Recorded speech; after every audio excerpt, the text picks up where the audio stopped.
I want to share with you some things that will make your feet happy. So this is for all of you who have pain in your feet, maybe in your ankles, your calves, on up the body. Very often we have issues going on in the feet that will eventually translate into pain elsewhere in the body and also make it difficult for us to stand and be comfortable while we're standing. Particularly those of you who wear tight shoes, ladies, high heels, all of those things can tend over time to really make the feet very uncomfortable. And often shoes can make our feet misshapen, so they become not what the shape naturally would be, but instead our feet are compressed and squished and become shaped according to the shoes that we're wearing very often. So this today that we're going to do is something to make your feet happy, and my yoga students love to call it foot yoga. So foot yoga, here we go. So sitting comfortably, you can sit on the floor or a chair if that's more comfortable for you, it doesn't matter.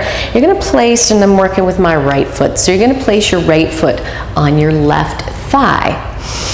Then what I want you to do, just get at a comfortable distance from you and try to put your fingers right between your toes. Now sometimes we may get them in and they're just right about here, close to the edge of the toes, but I want you to really push them all the way down to the root of the toes so that the toes are spread because your fingers are in there. Kind of for ladies or whoever, if you go have a manicure, sometimes they put that little toe spacer in there. So your fingers are kind of doing the same work here. Once you get your fingers in there nice and deep, move your ankle over so that your foot is hanging off the side of your leg a little bit, and then without using your foot to guide the action, using your hand instead, we're just going to circle the ankle, and then take some deep breaths while you do that. Remember, the hand is the one doing the driving.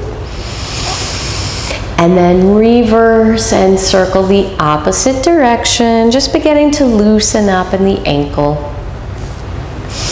Giving it lots of breath so we get oxygenated blood down into the feet. Now, once you've circled both directions a few times, stop circling, and then just take your fingers and spread them as wide apart as you can so you see that the toes are separating even more now. Really spread them wide, and then see if you can keep your toes apart as much as possible and pull your fingers out. Very nice.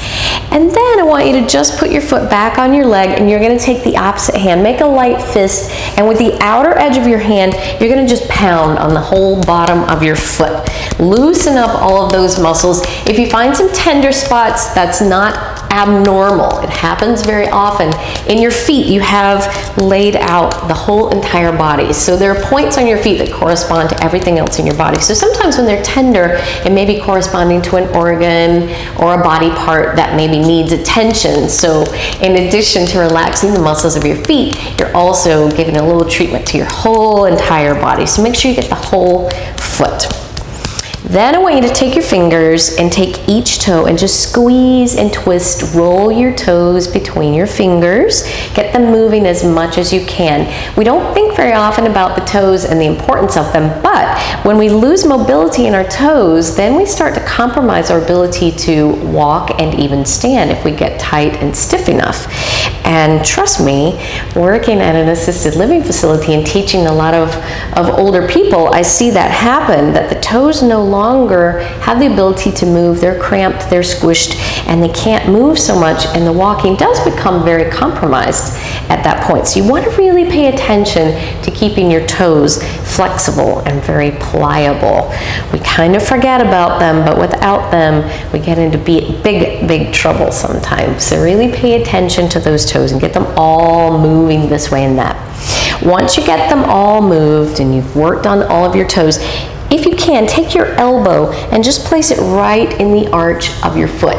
Now, if you're not able to reach for whatever reason, you can take your thumbs and just press really hard into the arch of your foot and just massage it.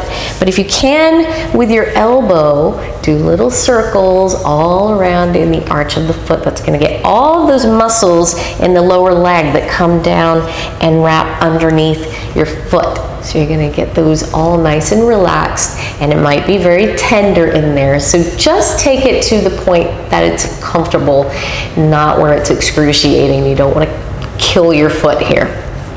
We're not about that. And then if you can, take your elbow or your thumbs and just press into the center of your heel, and then maybe up into the ball of your foot, as much of your foot as you can get. Very nice. Now, your foot should feel pretty loose and pretty open, so I want to show you something you can do standing up using the wall to help you get a little more flexibility in the arch, open up the metatarsals a little bit more, and help you with those standing postures like Tadasana, where we're really focusing on spreading the toes and using the whole foot. So just standing up next to a wall. You can hold on to the wall, that's completely fine. And I want you to just bring the ball of your foot to the baseboard and then slide the ball of the foot down as far as you can. Now, if your feet are not so flexible, they're not so open, you may not be able to get all the way down to the floor. That's okay. Just take it as far as you can, again, without causing yourself excruciating pain. Just take it where you can.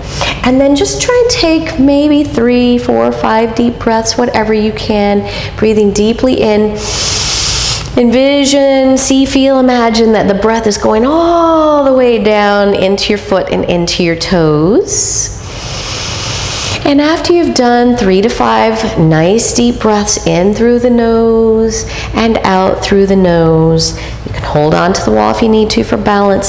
Slowly move the foot out away from the wall and then shake out that foot. Get it nice and loose as much as you can.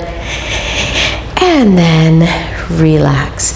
Now you'll repeat the same thing with the other foot.